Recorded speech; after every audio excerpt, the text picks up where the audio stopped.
Which club has ever beaten Real Madrid at the Bernabeu? It's Thierry Henry! He scored! He scored for Arsenal in the Bernabeu! No more, no less than they merit! Imagine this. It's a cold night in Madrid, where one of the most anticipated matches that year was about to happen. Arsenal would confront the Galacticos, which consisted of Zidane, Ronaldo, Beckham, Roberto Carlos, and others. Which seems scary. It's like a fierce animal in front of you. You're watching from the stands, and there is a man taking the ball from the right side of the field. He is calmly controlling it while he finds himself in front of Sergio Ramos. He dribbles him like he was no one, leaving only the dust behind. Henry was a man that looked like jogging while everyone was running. While calmly controlling it in the right corner, he gets through the Real Madrid defenders and defends the ball like a warrior defending his country, even getting a corner to waste some more time in the end of the game. Goal Revolution watchers, this is Mr. Aura himself, Thierry Henry for you, who in my opinion is the most underrated player ever. Everybody acknowledges him, but when the greatest football players are mentioned, not so many people put him in the list. Anyways, let's continue with the video and the topic for today. Why Kylian Mbappé will never be as good as Thierry Henry. Before that, please help us by subscribing and don't forget to leave a comment on our videos, at least a like if you're feeling lazy today. Kylian Mbappé is an explosive striker with great shooting, and he is a brand on its own. Every child loves him, and he has earned his spot in the football history with his performances. To note the run in 2018 World Cup where he even scored a brilliant goal against Croatia to give France their second World Cup trophy, and even brought home the young player of the tournament. Kylian's massive size, tall build, and decorative arms can make him intoxicating to incite a fond retrospective. It's crazy to think he did this while being only 19 years old, and not to mention the latest World Cup in Qatar, 2022, where he single-handedly scored a hat-trick in the final. Well, if we're going to talk about his performances, we would be here for a while, so let's dive deeper into this. At the moment, he is the most discussed football player. Since moving to Real Madrid, the world of football has turned upside down, and many people are mind-blown, but not for the right reasons. It's totally the opposite, as Mbappé isn't performing at the level he was brought to Bernabeu for. In 21 matches, he has 11 goals and 2 assists in all competitions Real Madrid plays in. The stats seem really good, don't they? But what is the significance of the stats if the team is losing? Real Madrid has taken devastating losses this year, with Barcelona 4-0, AC Milan 3-1, Athletic Bilbao 2-1, and even being defeated by Lille. This is mind-blowing for Real Madrid, as it hasn't happened these recent years with Carlo Ancelotti's team. So, what does all this have to do with Mbappé? Well, it's simple. Real Madrid is looking like it is playing for Mbappé now. In all these matches I mentioned above, Mbappé has underperformed when you keep in mind the caliber of player he is. From missing penalties to getting offside half of the time from Barcelona, Ancelotti has incorporated Mbappé into a striker position, but it seems like it isn't the role for him. He has played all his life in the left wing of the pitch. Despite that, it looks like the big teams have found a way to kill his spaces and suffocate him by not letting Mbappé receive the ball, and it is surprisingly working. Who would have thought so? Even these past weeks, as Vinny has been injured, he has played in his original winger position. But you don't call a player phenomenal if he just scores against small teams and disappears against the big ones. To finish this Mbappé recap, as more games go by, the more it looks like we have overhyped him as a player because he can't be in the same conversation with some of the greats. Let's get to the good part now. Here are the 5 reasons why Mbappé will never be as good as Henry. 1. Ego. Mbappé's ego has often been a topic of conversation, especially in the context of his leadership roles at both PSG and the French national team. On the surface, it may seem like a positive trait. Confidence and self-belief are key for any top player after all. But the issue lies deeper. Mbappé's ego, while driving him to greatness, has often been linked with individual accolades and attention rather than collective success.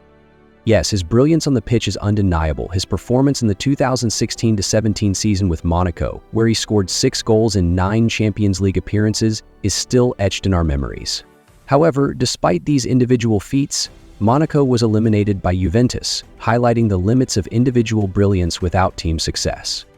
Fast forward to 2017, when Mbappé made his high-profile move to PSG, and it was clear he was destined to be the face of the club. At times, it even seemed as though he wielded more influence than the coach, with reports suggesting he held the key to PSG's future. His dominance in France was further cemented by the French president, Emmanuel Macron, going out of his way to keep him at PSG despite continuous offers from Real Madrid. At this point, Mbappé was not just a player, he was a brand. But despite all the attention, one can't help but wonder, can a player be considered the best if his team isn't winning the biggest titles consistently? After the 2022 World Cup final, where Mbappé gave a historic performance, he's been largely absent from major football discussions, aside from the perpetual Real Madrid rumors. His move from PSG now seems more like an inevitability than a triumph, and it's hard to ignore the fact that, since then, we've seen the worst version of Mbappé. Contrast this with Thierry Henry, whose ego, though equally immense, was channeled in a way that not only lifted his game, but elevated those around him. Henry's early years in Monaco and Juventus may not have been as stellar statistically as Mbappé's, but it was at Arsenal where his impact truly manifested. He wasn't just a prolific scorer, he became the focal point of an entire team, guiding them to a historic Premier League title in 2004 without a single defeat. His leadership and belief in his own ability was infectious, and his influence transcended his individual statistics. Even Lionel Messi, one of the greatest of all time, spoke of the awe he felt when Henry joined Barcelona, recalling how he could barely look him in the eye, such was the respect he commanded. Henry's ego wasn't about overshadowing his teammates, it was about raising the collective, and in doing so, he earned the admiration of everyone around him. In the end, while Mbappé's ego may have helped him rise to individual heights, it's clear that his journey has been marked by a focus on self rather than team success. Meanwhile, Henry's ego was a catalyst for not just his own growth, but the rise of those around him, leaving a legacy that transcends individual glory. 2. Leadership. When Thierry Henry arrived at Arsenal, he stepped into a dressing room filled with iconic players such as Patrick Vieira, Gilberto Silva, and of course Dennis Bergkamp, the legendary Dutch striker. It wasn't easy to make his mark in such a star-studded lineup, but Henry quickly adapted, integrating himself into the team's attacking play and becoming one of its central figures. While Bergkamp was aging, his world-class ability remained, but Henry's combination of skill, determination, and his ability to earn the trust of his teammates allowed him to earn his place as the leader of the attack. Arsene Wenger's iconic quote about Henry, "It was embarrassing for the defenders, he just scored when he wanted," perfectly captures Henry's dominance. On the pitch, Henry was the protagonist of Arsenal's attack, almost like the lead character in a video game, pulling the strings and ensuring the team was successful. In contrast, Kylian Mbappé's move to PSG was a different story. Unlike Henry, who was joining an established team with a rich history, Mbappé entered a PSG side that was still in the process of assembling its star-studded roster, adding pieces like Neymar and Messi to become a powerhouse. However, Mbappé's time at PSG hasn't been as seamless in terms of leadership. While he certainly helped propel the team to success in the early seasons, over the last 2 years, it became clear that his focus had shifted. The player who once seemed fully committed to PSG now started to appear increasingly distant, with rumors about a move to Real Madrid dominating the conversation. During his career, Mbappé often seemed more focused on his personal trajectory than fostering a sense of leadership, especially in recent seasons. Moving ahead, even a move to Real Madrid, with the emergence of players like Jude Bellingham and Vinicius Jr., doesn't immediately suggest that Mbappé will naturally evolve into a leader. These younger stars are already establishing themselves, and it's hard to envision Mbappé taking on a leadership role in such a competitive and dynamic environment. His ego may drive him to great personal achievements, but can he adapt to becoming the leader of a team like Henry did at Arsenal? That remains uncertain. 3. Football skills. I know this might be a little backlash here, but hear me out. I think that Mbappé and Henry are pretty close on speed and dribbling, which are also their distinguishable feats. But I think that Henry has a better ball control, better finishing, and better passing, while Mbappé is more clutch at the end of the game and has a better stamina. But what I really mean is that Henry had an exceptional football vision, making runs to free his teammates, having a strong physicality to protect the ball in open spaces, so everyone seemed to play better. You get me? while Mbappé just makes a run to outrun the defender or wants to dribble and make a goal out of his own creativity. Let's see his continuity with Real though, as it may change over time, as Henry also got better at Arsenal year by year. 4. Respect.